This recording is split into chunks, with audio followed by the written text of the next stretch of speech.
The Paradise నుంచి అయితే official teaser అయితే వచ్చేసింది. దాన్ని అయితే మనం అయితే డీటెయిల్ బ్రేక్ డౌన్ అయితే చేద్దాం అండ్ మూవీలో ఉండబోయే డీటెయిల్స్ ఏంటో కూడా చూద్దాం. ఫస్ట్ అయితే వీడియోకి అయితే లైక్ చేసుకోండి. మనకైతే ఫస్ట్ వచ్చిన టీజర్ చూసుకుంటే అయితే తెలిసిందే. మూవీ అయితే సికింద్రాబాద్లో అయితే ఒక స్లమ్లో అయితే 90s 80sలో అయితే ఉండబోతుందని అయితే అర్థమవుతుంది, తెలిసిందే అది కూడా.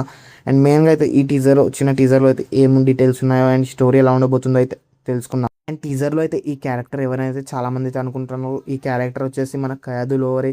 ఎందుకంటే మనకైతే ఒక సాంగ్ అయితే ఉండబోతుందని అయితే నాకైతే అనిపిస్తుంది మెయిన్గా అయితే. ఎందుకంటే మనకైతే చేతిలో అయితే ఆ మెయిన్ అయితే చూడొచ్చు. అండ్ సేమ్ దీని ప్రీవియస్ షాట్లో అయితే మనకైతే సైకిల్ పైన అయితే మన ఖయాదు లోవర్ గారికి అయితే చూడొచ్చు మెహందీ అయితే.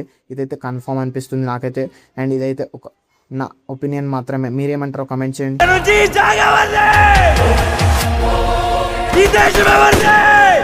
నాకైతే మెయిన్గా అయితే టీజర్ స్టార్టింగ్లోనే ఈ జాగేమంది ఈ లోకం ఏమంది అంటే మన నాన్న అయితే స్టార్ట్ చేస్తారు. శ్రీకాంత్ ఓదెల అయితే ఒక వరల్డ్లోకి అయితే తీసుకువెళ్ళబోతున్నారు అయితే ఇక్కడి నుంచి అయితే అర్థమవుతుంది మెయిన్గా అయితే. అండ్ ఇక్కడి నుంచి అయితే మెయిన్గా అయితే మనకైతే తెలిసిందే వాళ్ళ కల్చర్ ఎలా ఉండబోతుందో అండ్ ఆ కాకిల సింబాల్ అంతా మనకైతే చూపించడం అయితే జరుగుతుంది మెయిన్గా అయితే.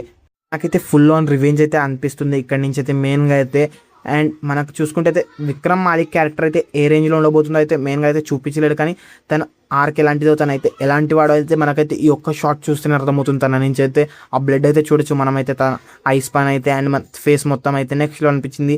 అండ్ మనకైతే ఇక్కడ ఈ షాట్ తర్వాత అయితే మన మెయిన్గా అయితే షికంజా మాలిక్ వచ్చేసి ఎవరి తలని అయితే నడుకుతున్నాడు, అది కూడా చెట్టు నరికే దాంతో అయితే. అండ్ మనకైతే ఈ ఎగ్జాక్ట్ షాట్ తర్వాత మనమైతే నాని కళ్ళల్లో అయితే ఐజ్ అయితే చూస్తాం. అదైతే ఎందుకంటే మనకైతే తెలిసిందే సర్కారులు ఉన్నది దొరల కోసమా లేదంటే జనాల కోసమా అనే క్లిప్ అయితే వస్తుంది. అక్కడైతే నెక్స్ట్ లెవెల్ ఉంటుంది. ఈ షాట్ తర్వాత అయితే అనిరుద్ బీజం కానివ్వండి, మనకైతే నాని ఫైట్ సీన్స్ అయితే నెక్స్ట్ లెవెల్ ఉంటుంది. నాకైతే ఇక్కడైతే ఇంటర్వెల్ ఉంటుందని అయితే నాకైతే అనిపిస్తుంది. మెయిన్గా అయితే ఆ ఫైట్ సీన్ కూడా ఇంటర్వెల్ ఫైట్ సీన్ అయితే అనిపిస్తుంది.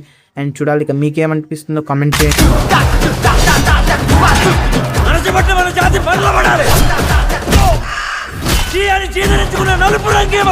మెయిన్గా అయితే చీ అని చీదరించుకున్న నలుపు రంగే మన జెండా అయితే అంటున్నాడు.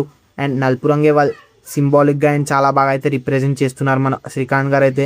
చూడండి మరి నాని క్యారెక్టర్ ఆర్క్ అండ్ తన స్టైల్ ఆఫ్ అయితే నెక్స్ట్ లెవెల్ అయితే ఉంది మనకైతే ఈ మూవీలో అయితే మెయిన్గా అయితే.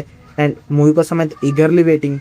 మెయిన్గా అయితే మనకైతే మూవీలో అయితే ఈ ఫైట్ సీన్ వచ్చేసి నాకైతే ఇంటర్వెల్లో అయితే ఉంటుందైతే నాకైతే అనిపిస్తుంది. నెక్స్ట్ లెవెల్ అనిపించింది ఆ జైల్లో కానివ్వండి, ఆ డైలాగ్ కానివ్వండి, నాని స్టైల్ కానివ్వండి. ఇక మెయిన్గా అయితే అనిరుద్ బ్యాంగ్ అయితే చాలా బాగా అయితే సెట్ అయింది. అక్కడైతే ఆ బ్యాక్గ్రౌండ్ తక్క ఫైట్ సీన్ అని చెప్పాలి. అక్కడైతే చూడాలి మరి ఏ రేంజ్లో ఉంటుందో, థియేటర్లో అయితే గూస్ బూమ్స్ అని చెప్పాలి. ఇక మెయిన్గా అయితే మనకైతే ఖయాదు లోవర్ గారిని అయితే అంతగా ఇంపార్టెన్స్ అయితే ఎక్కడైతే మనకైతే వచ్చిన కంటెంట్ని బట్టి అయితే అర్థం అవ్వట్లేదు. మూవీలో ఏమైనా ట్విస్ట్ అయితే ఉంటుందా, మరి ఏం ప్లాన్ చేస్తారేమో, కానీ అదైతే నెక్స్ట్ లెవెల్ అయితే ఉండబోతుంది అయితే అర్థమవుతుంది. అండ్ మెయిన్గా అయితే మన మోహన్ బాబు గారు అండ్ నాని ఫేస్ ఆఫ్ అయితే నేనైతే వెయిటింగ్, థియేటర్లోనే చూడాలనుకుంటా. ట్రైలర్లో ఏమైనా ఎక్స్పెక్ట్ చేయొచ్చా మళ్ళీ చూడాలి. నాకైతే అదైతే ఒక్క దానికోసం అయితే వెయిటింగ్. ఇక చూడాలి మరి ఇద్దరు ఫేస్ ఆఫ్ అయితే ఏ రేంజ్లో ఉండబోతుందో. ఇక ఫైనల్ మీకు ఎలా అనిపించిందో కామెంట్ చేయండి. వీడియోకి అయితే లైక్ చేసుకోండి. అండ్ మీరు ఇంకేమైనా డీటెయిల్స్ అయితే నోటీస్ చేస్తుంటే తప్పకుండా కామెంట్లో అయితే షేర్ చేసుకోండి. అండ్ వీడియోకి అయితే లైక్, సబ్స్క్రైబ్. కటకట నెత్తురంత చిటపట ఇష్టంత బోహలే.